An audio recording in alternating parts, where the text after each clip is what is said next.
You ever have those afternoons where you're just like super motivated in the morning to do work and all that, and then by like 3 o'clock in the afternoon, you're just dead? Yeah, that's today for me. But this is helping. This is helping. What's up? Welcome back to the channel. My name's Josh. I'm a filmmaker and a photographer from West Michigan, and today we're going to do two things. So firstly, I want to walk you through the camera gear that I'm currently using in 2023. Now, I did a video about my camera bag setup last year in 2022, but like any photographer, any filmmaker out there, like yourself included, I'm sure, that bag has changed and evolved. Literally, the bag has changed, and then a lot of the gear that's inside that bag has also changed. And so I wanted to give you just an update of what's the stuff I'm carrying with me on a daily basis, what am I carrying with me to jobs, what am I carrying with me when I travel. I don't know about you, but I love watching other creators and what gear they're using to accomplish the work that they're creating. And so today, I just want to walk you through my bag, the stuff that I'm using on a daily basis. The second thing we're going to do is announce the winner of my Pick Time giveaway. Thank you so much to Pick Time for helping me and partnering with me to make this happen. Before we do all that though, I want to walk you through my gear, and then at the end of the video, we'll announce the winner of the giveaway. All right, so first off, let's chat camera bodies. I am currently shooting on the Canon EOS R3 with my backup camera being the Canon EOS R6. Now, I know a lot of you on this channel are also R3 users, which is how you found my channel. The R3 is a phenomenal camera. If you haven't checked it out, I have videos on if the R3 is right for you to purchase and some settings and all that kind of stuff, as well as setup videos and all that for the R3 and for the R6. So feel free to check those out. But honestly, I've been really impressed and really happy with the R3. It delivers phenomenal photo quality, exceptionally high video quality. It allows me to record 6K RAW internals to the camera without having to rig it up and have external recording. Honestly, I've just been really happy with the R3 as my primary, and when I say the R6 is my backup, it really just lives in my bag.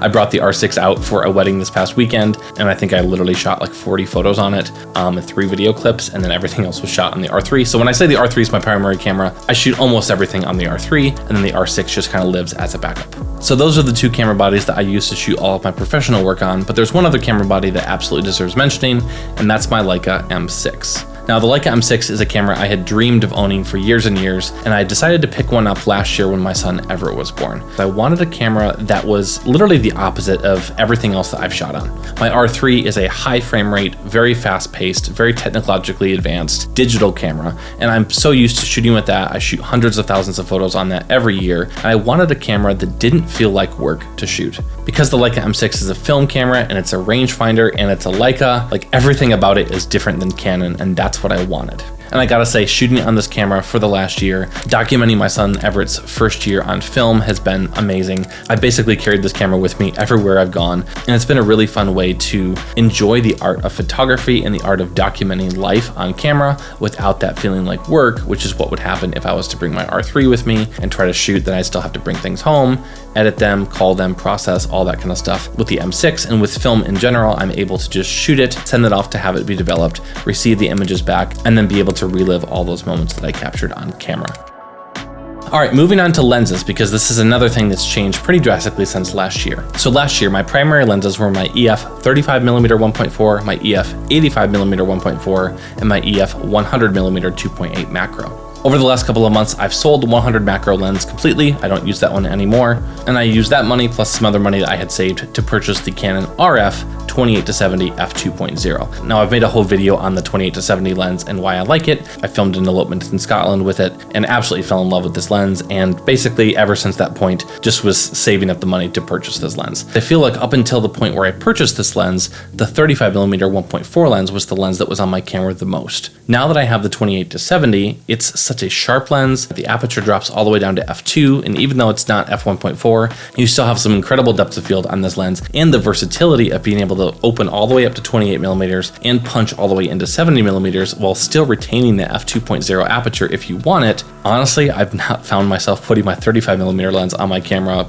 almost ever, which is never something I thought I'd say. Now I'm shooting with the 28-70 f2, and then the other lens that I carry in my bag is my EF 85mm 1.4. Now, honestly, this year I'll probably be swapping that 85mm EF lens for an 85mm RF lens, just so I don't have to worry about the EF to RF adapter, and I feel like you lose a little bit of image quality if my images feel a little bit sharper on the RF lenses than they do on the EF lenses, but for now, it's a negligible difference. And so that 28-70 f2 RF lens and the 85mm EF 1.4 lens are the the two lenses that basically I carry with me everywhere I go. That's what I've shot everything on over the last few months. Now, I will also still throw my EF 35mm lens in the bag. I've brought it out on occasion, and I still really enjoy that lens. Just the ease of use of that 28-70 f2 is just so incredible, and I really love, there's something about the quality of images that come through that lens into the camera. I found myself using that way more than anything else.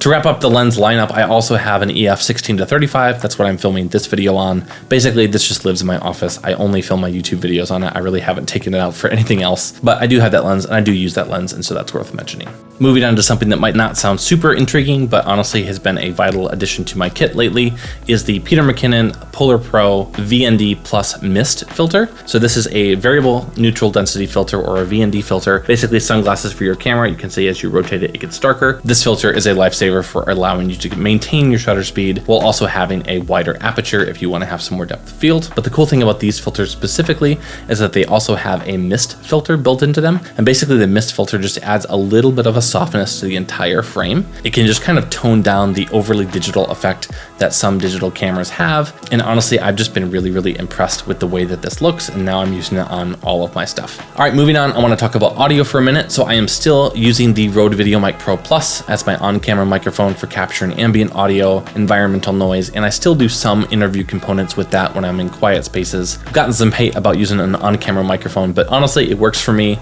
and I've been really happy with it. And so it's still a microphone that's part of my kit on a daily basis. But I've also added the DJI mic set to my kit as of the last few months. I know this is not a new product, but I've been really happy with this, and it's literally a double lapel microphone set that just all fits within a little case. This will charge the receiver and the two transmitters, and it's just a phenomenal, really portable way to have a double microphone kit and a receiver built right in. And then the cool thing is that the microphones can actually record the audio right within the lapel themselves, and so you don't have to worry about any transmission issues or any frequency cutting in and out. Everything can be recorded internally to the microphone. I actually keep pointing to myself because I actually have one of them on right now. This is just my backup microphone just in case this microphone cuts out on me. But yeah, these mics have been phenomenal, a great addition to the arsenal. If you haven't checked those out, I would absolutely recommend doing so. And then one more accessory that I've added in the last couple of months is the Atomos Ninja 5. Now, I am not currently using this as an external recorder, although I will be getting an SSD to do that pretty soon. Most of the reasons that I don't need this for an external recorder is because my R3 doesn't actually export 6K RAW, but it does record 6K RAW internally. I don't have to have something like this, but I've been looking at renting some additional cinema cameras that do have RAW output and do have a higher bitrate when you record to an external monitor. And because I've been needing an external monitor anyway for filming these YouTube videos, and the Ninja 5 went on sale, and so I decided let's go ahead and pick one of those up, and I've been pretty happy with it. I'm also still rocking the DJI Mavic Air 2 as my drone. I've been shooting a lot more drone footage lately just because I've been traveling, and when I'm out on the coast, I love to have a drone. I picked up the Mavic Air 2 around when it came out, and I've been really impressed with it. I'm still using it, still has great image quality. Now, is it the best DJI has? Absolutely not. There's some incredible new additions. Those new Mavic drones look absolutely mind-blowing. DJI, if you see this and you want to send me a free drone, I'd love to check those out. But the Mavic Air 2 has been a phenomenal drone for just throwing in my bag and being able to capture some incredible aerial footage in a nice, small, lightweight, compact form factor. And then one more thing to mention in terms of the camera kit, although it's not really a camera accessory, it does go in the camera bag, and that is my MacBook. I'm using the Apple 16-inch M1 Max MacBook Pro, and it's been a incredibly powerful addition. That's actually what's running this entire rig. I have a whole video on my desk setup and how I kind of rigged this whole system out. I'll link that down below if you're interested in checking that out. But honestly, I know they've come out with the M2 and all that, but the M1 Max is still more than enough power for what I need it to do, and it's been a phenomenal computer. And the fact that I can literally have a computer that I plug into my desk, have a full 5K screen and display and that whole setup for all my editing, but they can also take that, throw it in a backpack, and bring that with me on the road has been phenomenal. And so yeah, I've been really happy with all of that. So that's all the camera gear that I use, and that's what goes in my camera bag on a daily basis. I haven't mentioned my camera bag yet though, so let's talk about that for a second because I actually switched my camera bag. I was using the McKinnon Nomadic 35-liter camera pack for all of my stuff, but I've recently switched over to the Wonder Provoke 41-liter backpack, and honestly, I've been really happy with this switch. One of the things that I talked about in my last camera bag video was that I wanted a setup that I could have everything in one backpack to carry with me everywhere I go. Those needs have changed in the last year as I've been taking a little bit longer trips, a little bit more intensive trips, and I've needed a little bit more gear with me, and I couldn't just pack everything into one backpack. And so that Wonder Provoke 41-liter has been a great deep backpack to be able to fit those huge lenses, large camera bodies like the R3 in, as well as some clothes and accessories and all of that. And then usually I bring a roller bag with me as well with my clothes and shoes and all that kind of stuff. stuff. And then the beauty of that Wander Provoke is that I can strap the tripod on there. I can have a water bottle on there. There's just a lot of great storage space. And I feel like it just fits my needs better than the McKinnon Nomadic bag did. So that's my camera bag setup for 2023. Now, will this camera setup stay consistent for the next 6 months? Probably not. I already have some ideas of some things I want to swap out, some stuff I want to sell and replace, but that's what it is as of May of 2023. Now we're on to chatting about the giveaway. Before we actually announce a winner, I just want to say a huge thank you to every single one of you for following me, for following this channel, for supporting what I've been doing this past year. It's been really, really encouraging, and I'm really excited to see how YouTube continues to evolve and grow over the next months and years. If you have ideas for videos, if you have ideas for content, I would love to chat with you about that. And honestly, for any of you who are interested in collaborating, I would love to make a video with you and at least to meet you. One of the things I've loved about this YouTube community as a whole is just the sense of collaboration between creators. And so I'd love to meet you guys and talk with you guys. Leave those comments. I'd love to get to know you. I'd love to get to know what you're interested in and what things are helpful specifically to you, so I can tailor the videos and tailor the content that I produce to help you guys exactly where you are. So thank you so much for just engaging with my channel, engaging with me as a creator. It means the world.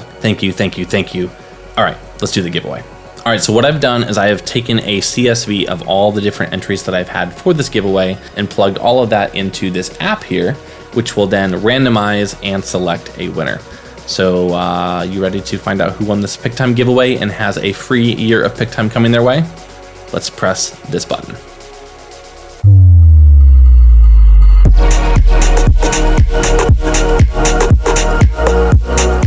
So super congrats to you on winning this giveaway. I'm so excited for you. And again, thank you to all of you for following along on this channel. I am so excited for all the new stuff that's going to be coming this year. So stay tuned for all of that, and I will see you in the next video. Cheers. Peace.